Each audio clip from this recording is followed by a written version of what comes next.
কতগুলো আলু সিদ্ধ দিয়েছি, ছাড়াই রাখি চপ আলু ই বানাই দেবো, চপ বানাই দেবো। আলু ছাড়াছি এতগুলো আলু কি করে? হ্যাঁ, বলে চপ বানাই দেবো সব ছিলা গেলা সবার জন্য। ও তবে ঠিকই বটে, সন্ধ্যাবেলায় ভালোই হবে মুড়ি চপ মুড়ি খাবে। সবাই চপ মুড়ি সবাই খাবে, মাছ মাংস খাই খাই তো সবাই হারিয়ে গেল। হ্যাঁ আর ভালো লাগছে না, ভালো লাগছে না মাছ মাংস, সেজন্য এবারে চপ আর মুড়ি। হ্যাঁ ঠিকই বটে। কাকিমা কই এলে?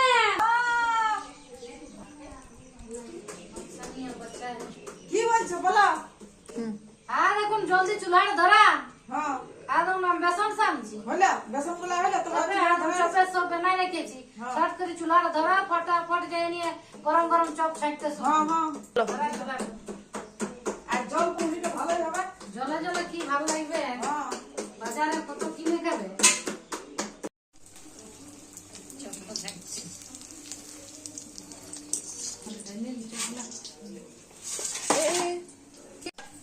চপগুলো দেখো কেমন ছাঁকিয়ে দিলি। ই বাবা রে, বাজারে এত পাবে বড় মানে? চপ না। বরং দুটা খাইয়ে যদি শুয়ে দেবো না, তার কোনো খাইতে হবে না। না এই দেখবা বাজারে অল্প ছোটটুকু চপলা 5 টাকা 10 টাকা 10 টাকা দাম। দাম, বাবা কেনে খাবো? কিনে তো ঘরে ঢুকবে না নি। তোকে আমি জানি না চপ খাইতে, আর বাজারে ভালো খাবে, হ্যাঁ ওই জন্য আর কিনতে যাও না। না বাবা। চপ খাবার মন হবে, সব করে আলুটা সিজাই রেখে দিবে, হ্যাঁ হ্যাঁ আমি ফটফটায় আর চপলা ছেঁকে দেবো। চেঁচিয়ে দেবো।